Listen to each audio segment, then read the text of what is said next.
morning, welcome to the channel. Got another mowing project with the MTL Extreme. Got an old railroad trestle that we're gonna be finishing up on. I started on it yesterday and evidently my GoPro decided to not record, so I'll probably set you guys up here on a tripod and let you see how that's going from the outside for a little while. Time lapse it so it's not quite as boring, but another fun project. This time of year around here there's not much else to do, so usually too wet and can't do much other than just trimming and maintenance. So try to get all this work out of my way before it gets too busy. So I'll just set you guys up. Maybe I'll set you guys up back in here and kind of work towards you, give you that perspective for a little while.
All right, so got this all cut down, mostly mulched up, cleared up as far down as he owns. So I was able to get a pretty good cut on it, and I mean, pushing that MTL to the max, I mean, that's a pretty good sized mulberry tree, just for perspective. But grinds the stuff up pretty good. Not bad as far as it not being a forestry mulcher, but we'll go ahead and I'm gonna sharpen the blades because I did hit a couple of concrete blocks and a old fence post that was in here that you couldn't see. Just goes along with the territory. So we'll sharpen these blades and get back at it.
All right, so I got the blades all sharpened, and I thought I saw a leak. It looks like one of my fittings here has gotten either vibrated loose or locked loose, but I'm gonna have to go home and grab a big crescent wrench so I can get this tightened back up. It's starting to lose some fluid, and can't do that too long until you're in trouble. So I'm gonna park you guys for a little bit until I get back with some tools. All right, so I've got you guys set up. I'm gonna try and get this all straightened around. Yeah, that's super loose. All right, so all right, we're back together.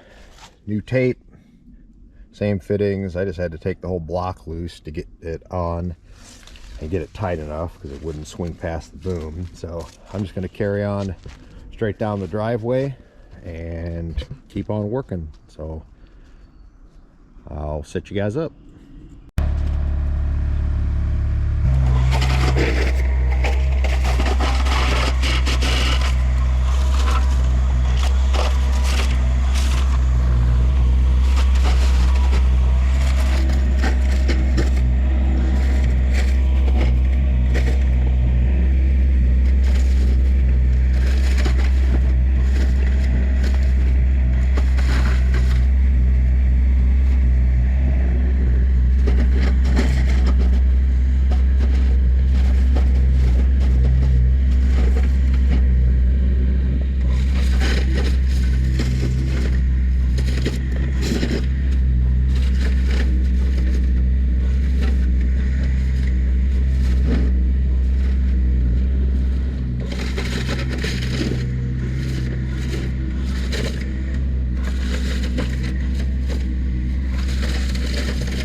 honeysuckle.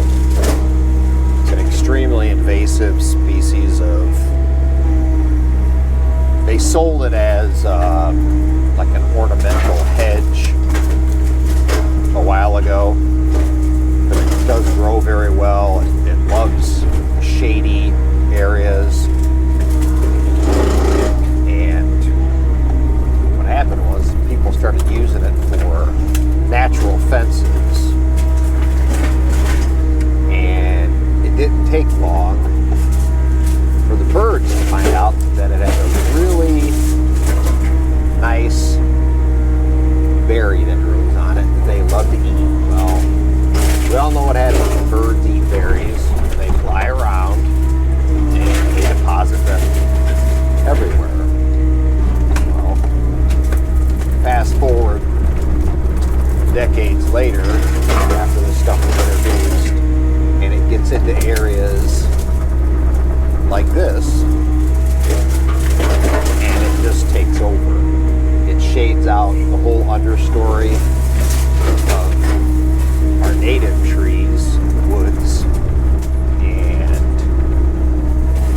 as you can see, you see almost no sapling trees of oaks or anything other than bush honeysuckle. It just shades everything out. It's usually the last thing in the fall to lose its leaves, and the first thing in the first ones in the spring to get its leaves. That's how you can tell that you've got it. And it is beautiful. It's got great foliage. It has a beautiful white flower in the spring. It smells great, and you can totally see why it was introduced. But like I said, very quickly have nothing but this left in your forest. Don't stay after it. And most of the time you have to cut it and treat it with a chemical, or just continually mow it year after year after year until it's gone. Most of the time, that's what happens.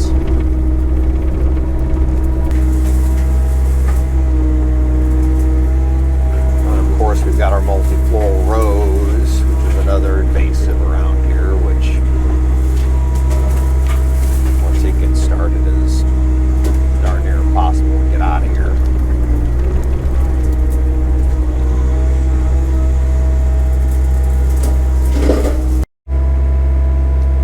Alright, we're just gonna start right here.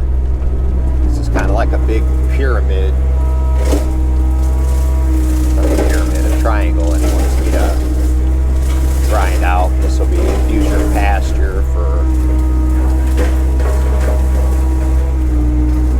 cattle that he's going to be putting in here this spring to calve. So I'd like to have this done before calving, which is about a month, I would say a month and a half from now. And then he will put a fence in. Sit in here and chill, and like he said, once he gets cattle in here, you won't have any problem with this bush honeysuckle. They'll trample it all down. You just got to get it open, otherwise it'll just make paths through here and it'll never get cleaned up.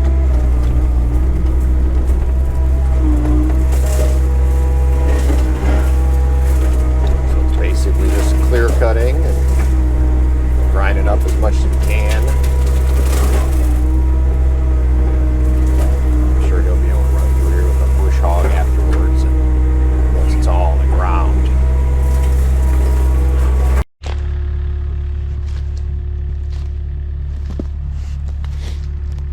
Okay, it's been going fairly well today. We're just still plugging along, trying to get all this area done here. So you can kind of see got quite a bit done already. Doing a good job cleaning it up. Having to go around bigger trees.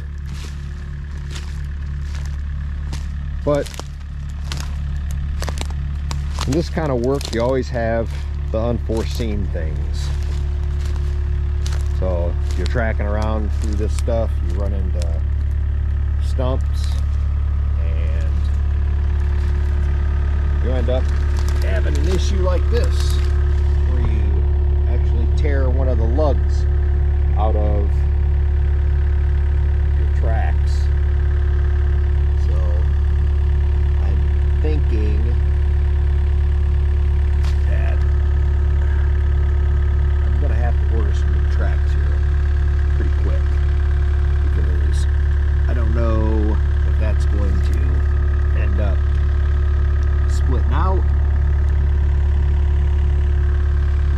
but it's definitely not going to last much longer. So I think what we'll end up doing here is just babying this thing along.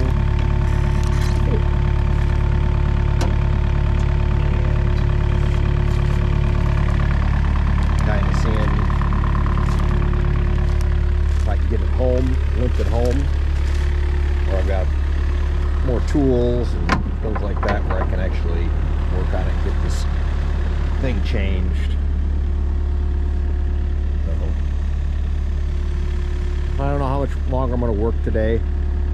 It's Saturday, so got rain coming in though, so I probably give it a few more hours and then see if I can't make a little bit bigger dent in this. I still can't see the end of the field where I'm going to end up. So pretty big. I think it's a little over 1.5 acres, 2 acres.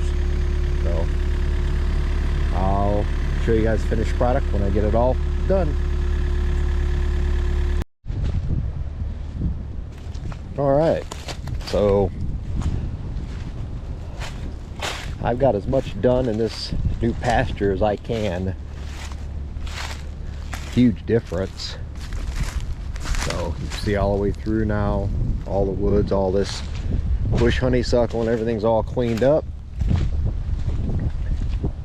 So this project, I'm about ready to just call it a wrap. There's a little bit more I think he wants me to do, but I'm ready to get out of here and get the machine back to the barn. We got that track that, thank the Lord, held together. Now all it's got to do is just hold together until I can get it on the trailer, and then after that should be home, and we'll go ahead and go pick up a new set and all the other stuff and make a video on retracking the TB145. So I appreciate you guys tuning in. As always, like, comment, subscribe.